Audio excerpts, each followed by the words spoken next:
Well, Coach Barnes, thank you so much for joining me on the highest level today.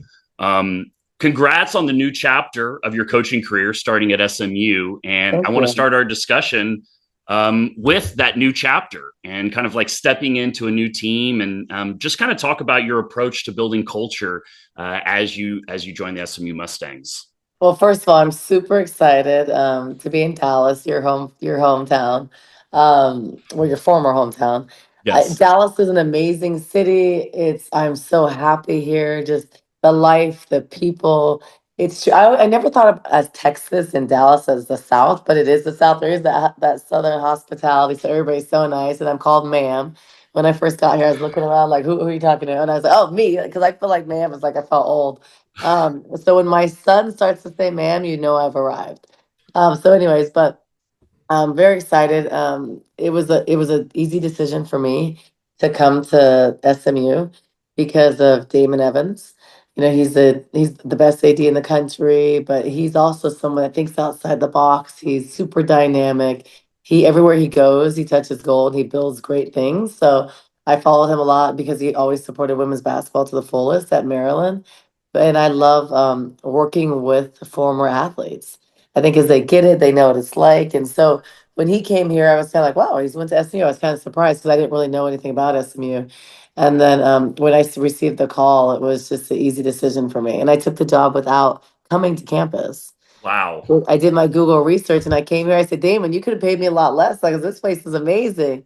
So I was going to super, say most people wait to get on campus and then yeah. they're impressed with the campus, but But yeah, remember, that says a lot. I was at Arizona. I was working there, so that's why I Yeah. think at this level it's hard to do that. But it was with all the things that were happening at SMU, President Hartsfield coming from Texas, the leadership of David Miller, and all of these people. It was just a no-brainer. There's so much momentum here. Andy from USC, who I knew from USC, and Rhett is like I think one of the best younger coaches in the country, and he just actually resigned here. So all the momentum, excitement, and they want to be good. And I looked back at the history. Obviously, after I got here, I learned all the history about SMU, and there is so much history. And SMU, they want to be good. They have the resources to be good, and they want to be the team in Dallas, the team in Texas. So I'm just excited to be a part of it. Well, I know we're excited to have you, and we're excited for this next chapter. Before we move on, what talk about the importance of having like an administration like that? Because most people talk about all these different aspects of the job, the recruiting base, the facilities, etc. And the first thing you mention is the people. So just kind of talk about the alignment there and how important that is. So the way I am, I'm not a dollar chaser. I never have in my career, and I've always done well. My thing is that if you're not aligned to the leadership, and you are happy where you are, there's no amount of money that can make you happy or buy that. And it's even more it's more important with women's basketball because you're only going to be as good as the investment is in your program. So we know there's football who is it drives the bus. And then we know men's basketball also. We know women's basketball is the third. And now with everything, it's a business. It's all about supply and demand. So if you don't have an administration that has a vision, not only monetarily, but support and marketing and resources for you to build it and be successful, and then also monetarily, then you won't be successful. And that's just a fact. Anybody can say different. It doesn't mean like you're going to be at the top and win everything, but if you can't compete, you will not compete because the players do not care. They don't care. They care about winning and they care about money first. I'd say it's money, then winning, and then they don't really care about the school. They don't care about the degree. Maybe a few and far in between do. And that's going to be, I'd say, 2% or maybe 5%. They care about like the money because most of them are making more money than they will in the pros, and they'll Yeah. never make this kind of money again. So I think that you have to have the support. And for me at Arizona, Greg Bird hired me, worked for Dave Hickey for 7 years, and it was an amazing run. And I think it just gets to a point where you just become stagnant and there wasn't going to be a tremendous amount of support. And that's okay. But for me, like I'm in college basketball, I want to win. Otherwise, I can go to the WNBA. And I love basketball and I'm a competitor. I'm not the type of person that can be paid a certain amount of money and just be okay being mediocre. I wouldn't do it. I have other skills. I would do something else. So I want a chance to be great. There's some stuff I want to do in my career. And I want to build a program and I want to win and compete for national championships. And that's why I'm doing it. Otherwise, I might as well go do something else. Yeah. So, Yeah, it is such an exciting time at SMU. Just like seeing the evolution over the last couple of years, and I was at the game, the football game versus Miami, and I think Yeah. my last football game was back when I was coaching in 2009. And suffice it to say, it is a completely different level of excitement and a completely different environment. And when you're taking over this new team, kind of like as the programs, the athletic program in general is moving to the next level. What is your approach to building culture? Like, is there something like a first step that you have Yeah. in your mind that you're trying to establish? For sure. So culture is everything. And I think the last couple of years, I've struggled with that a little bit. You kind of don't have the right kids, or you think you have a certain culture. So you have to recruit the right people. So I was really intentional. I knew that coming here and building the foundation, SMU was very important. So I knew I had to get the right people. And maybe that didn't mean the best players. And also, I mean, there's also, so the challenging thing for a coach is there's a balance of getting the right people, winning, and doing things the right way and winning kind of fast. So we all know things are changing. You no longer have 5, 6, 7 years to prove yourself. I think you have less time now because of the portal, and you can get good really fast. So I think that most programs will give you less time now. So the hard thing is to build culture. We have 14 new players. So how do you do that? So for me, I was super intentional in the summer about doing a whole bunch of team building things, talking about stuff every day, little things every day, and we're still working on it because all of these players came from different places, different values, different expectations, different standards, and we're all coming together collectively to be this cohesive unit. So there are bumps in the road for that with that. And I think that's a part of it. And I think that's the fun part. You got to fix that and you got to figure that out because you want a good culture. For me, I have to be happy with my team or else I'm not my best. And I'm not saying you love everything everybody does, because I was a knucklehead too sometimes when I was a player. But I do love this team. We are learning how to mesh. It's also hard because when you're getting all these new people, they all want to start. They all come from different programs. They came somewhere to have a better situation. So there is a lot of egos with that. And that's normal because that's how, as a player, I was a player. So I think being intentional about who you get and the type of people you're around daily, because that impacts me and my life, my happiness. Now, I think some coaches, especially like a lot of male coaches, they don't care. They're just like, we just got to win. I care because I'm involved and like I am a part of it, and that's what I like. Now, I don't recruit the players that don't want to be a part of that. So I think it's just different. So I have to get players that fit me, they're aligned with me, and then intentional about leadership. And you can't just say be a leader. You have to teach what leadership in your program looks like, and what the importance of just respect and having each other's back, supporting your sister, all those things. So we talk about do things, but we do like different events. We did a team building thing. I took them to a ranch. We did things that players have never done before, but I like doing that. So that all builds chemistry. So it's work in progress, but it's getting better every day, and I'm really happy with this team and who I've chosen. Yeah, I love the intentionality, and I know you used that word several times. Yeah. And I had written a book a couple of years ago, and in that book, I talk about how people become your culture. And I think Yes. this is like an overlooked aspect around team building, right? Like you mentioned specifically that you get the right people, but that doesn't necessarily mean the best players. Yeah. So like what does like the right people or quote unquote the best player look like? Is that the It's- best teammate, not necessarily talent? Like in your words, what does yeah. that mean? Well, obviously, in an ideal world for a coach, you want the most talented player that's the best person. But Yeah, that's usually very rare. I think those right. are diamonds in the rough. And I can tell you, some of the best players that I played with in my career, they're some of the best in the world. They have not always been the best people. Like they were usually jerks, but that's what made them so good. Besides like the Sue Birds and stuff, like some of them were complete assholes. But their edge and their like feistiness and stuff like that made them great. So I think you have to balance it as a coach, you got to manage that. And I think you have to coach everybody differently. But to me, the goal is always to be a great teammate, not a good teammate. So I like players that are maybe not the 5 or 6 star, not the All American all the time, the player that is hungry, that really wants to be good, and is willing to do whatever it takes to get there. So I think about that's how I was like a blue collar type player that is going to improve, it's going to stick in your program, and it's going to like every day bring it and bring that level of competitiveness up. So if you think about the team that went to the national championship 5 years ago, Ari was she was our best player. But then without that supporting staff, we wouldn't have gone there. Because without the Sam Thomas, it was like did all the dirty work, didn't need to score 20 points. Without the Helena Pueyo, Trinity Baptiste, Kate Reese, those players, we don't Ben Duyaney, we don't go. So everybody's willing to play their role. So I think finding players that do something great, but you have to be a good teammate. I think with women's basketball, you can't hate each other to be successful. This is not the pros. Now I remember the Houston Comets with Cynthia Cooper, um, Cheryl Swoops, Tina Thompson. They hated each other, but they won championships. But they were also pros. 30 years old. Cynthia was like over 30. Different level of maturity. I don't think you can be successful usually in college with that. You have to like each other. You have to respect each other, or you really have some dogs that really want to win that just respect each other. But I think that's very rare. I think the players have to get along.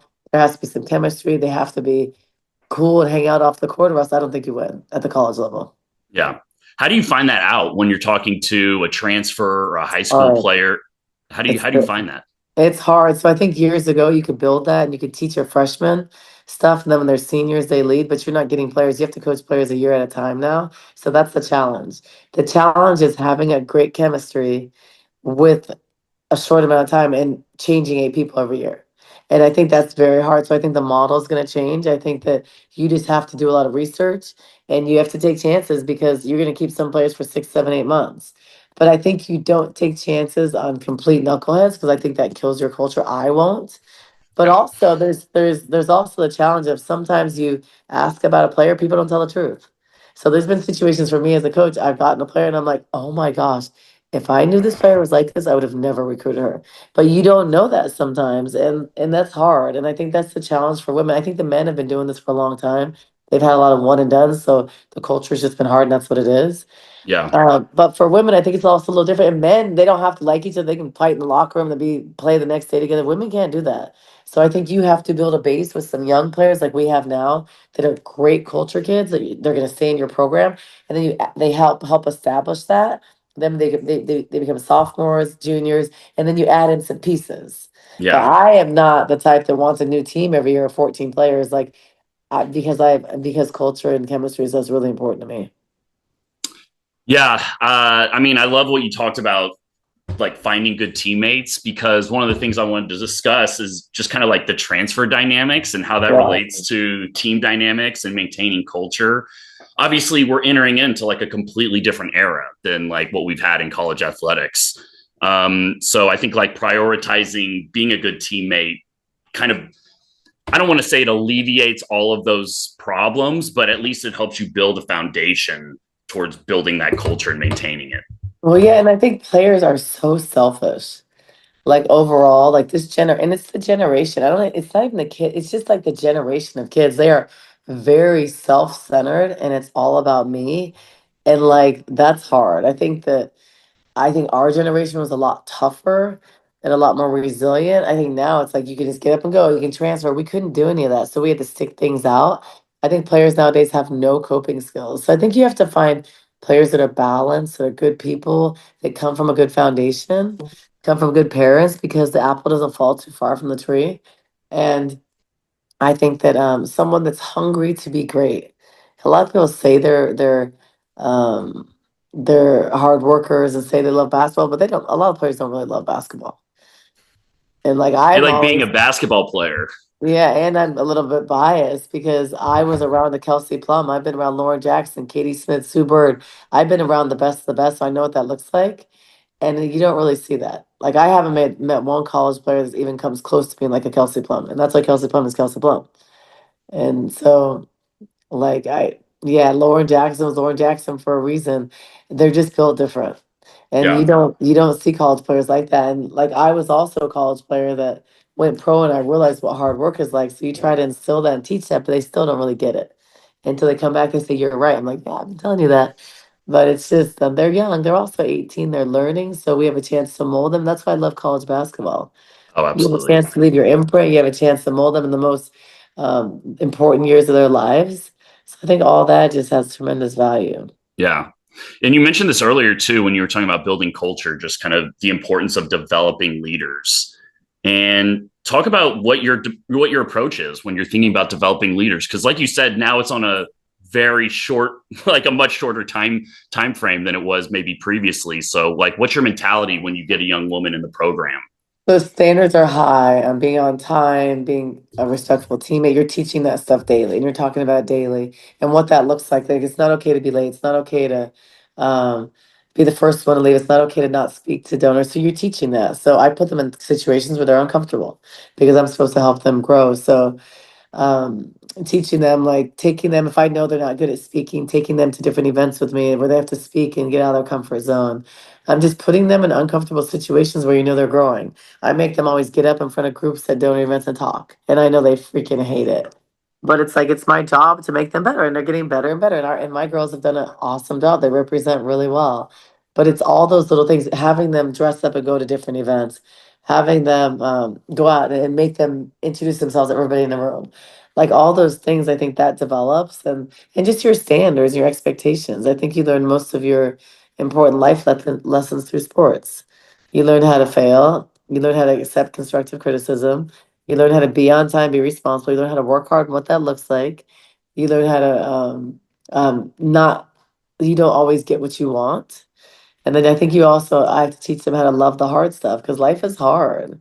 Like being a mom, I'm sick right now. If I was a normal Joe Schmo, I'd stay home. Like my job doesn't, I don't have the luxury to stay home. I'm gonna go coach. Like I'm gonna suck it up. Like, and I always talk to them like, as a woman, there's also more pressure. There's only a few of us women in these positions. Our women's basketball is dominated by over half men, male coaches, because of the money and the salaries nowadays. So you have to do it. You have to do it well. And I think that it's also hard. You become a mom. You choose to become a mom. That's another layer.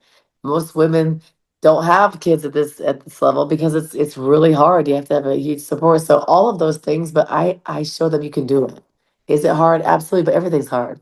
And everything worth it is hard. So I think they get to see me be a mom, they get to see me be a wife, they get to see me be a head coach, they get to see me out in the community. I think it's good for them long term and they don't realize it now. They're probably like, why does she look tired every day and look like crap? But then they'll realize realize when they're a mom and stuff, this is why I'm tired. But I think it's just important to just be a role model for them. Yeah. When I was coaching football, I always thought this was really important too, to like have the coaches show the young 18, 20 year olds like that they're a father, that they're a husband, Yeah, and like having their family around the program, even just the yeah, visual is really important to showing young men. And you mentioned becoming a mother. Obviously, this is something I'm unfamiliar with, but yeah. what was how did becoming a mother change you as a leader? Well, it changed me a lot. I think the first thing is like when you're a former pro player and like traveled all around the world, like it's hard to make that transition to having a family and stuff because your life completely changes. But it just changed. I'm a lot more resilient. Like I can handle a lot more. You don't get as high or as low because like when you come home and you have a 5-year-old, so happy to see you. We had a tough loss. We lost in the buzzer the other day. It was tough. I was like down. If I don't have a family, I'm probably gonna be like watching the film the whole night, stay in the office till 3 in the morning. I had to come home to my kids, hug them, like put them in bed, and like smile and stuff. And like you're like, you're hurting inside. So you've learned that it's not like at the end of the day, it's not that important. It's like it's basketball. Like there's more to it, and I think they just make everything a little bit easier, but harder in the sense that I had to come home and be a mom. Yeah, So like I have to work all day, and like my job, like if I want to go work out in the morning because I want to stay in shape to be a good role model, and so I go work out. I have to wake up like 5 in the morning. And then like from before 9 o'clock hits, I've already like worked my butt off for like 4 hours, dropping kids off at school, getting kids ready, and then go to work. And then after work, everybody goes home and watches Netflix. Well, I don't even watch TV. I come home and like I'm letting like a nanny get off, or I'm going to cook breakfast, or I'm going to clean something, or get the kids ready, or check the homework for the next day. It's like so it's just never ending. And then I do my work like late at night, so you don't sleep as much, but like you suck it up, you figure it out. And like I can like I there's nothing I can't handle. I've had a miscarriage, yeah, I've coached the next day. I've like it's like nothing, there's nothing. I don't think a man could handle what I do every day. There's no way. Like there's no way my husband could do what I do. And like I can wear a lot of hats. So for me, when something happens, it's like, I mean, it's nothing. So yeah, I just am a lot more resilient. And that's some of that I've learned through being a pro, but I'm a lot more resilient. I'm tougher than any woman I know. And like when I see my friends that didn't play sports, like the stuff they get stressed out about, I'm like thinking that ain't nothing. Like I'm like, you're stressed about that. I'm like, that's I do that more in like 2 hours. It's just like it's a different level of what I can do. So I think it sets you up for success. And like there's nothing I feel like I can't do. And like I just figure it out. And so but I've learned all that through sports, through being a mom. It's just I'm a lot tougher. I even look at my sister who didn't play with it. Like the stuff that she can't handle, like I can handle with ease, like every day, day in and day out, like that. So I think you're just built different, and but that's why we're successful job. I can go be a CEO and handle that, and like I can be an AD and handle it. I don't think there's anything I can't handle, and I think you get this through all the adversity we face, like daily. And as a coach, coaching's hard. Winning is hard.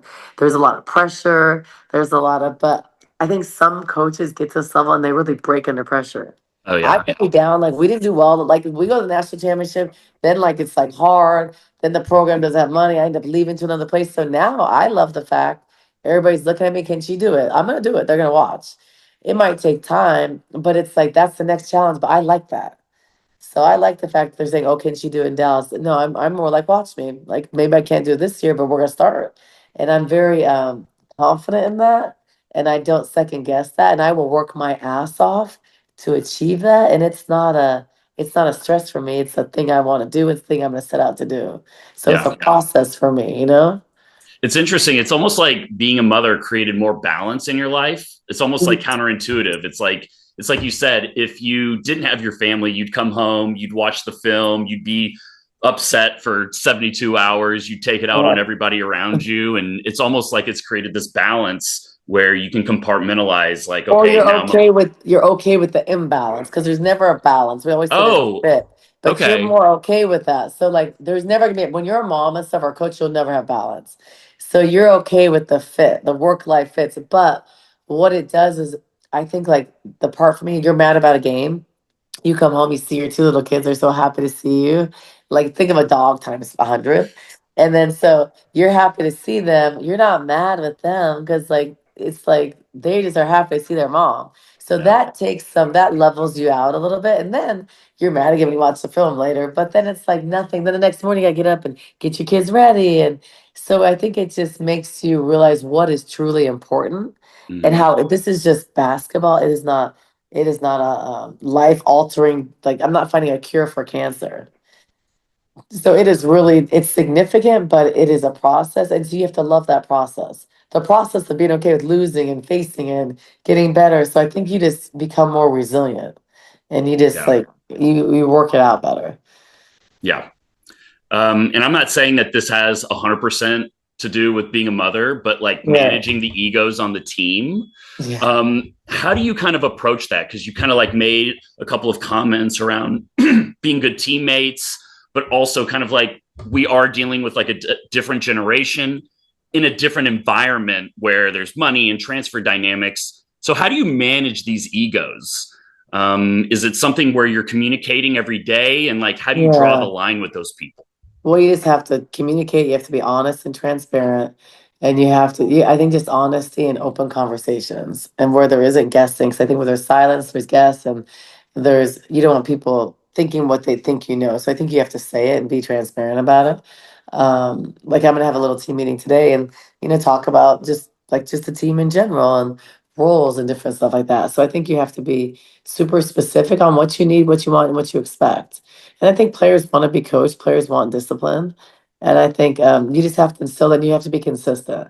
Because what players don't understand is everybody, like when you have film, they all think the film's about them. And you're like, you're not doing film to point people out. But if you talk to two different people, they're like, oh, I was on the film all the time. Oh, I was.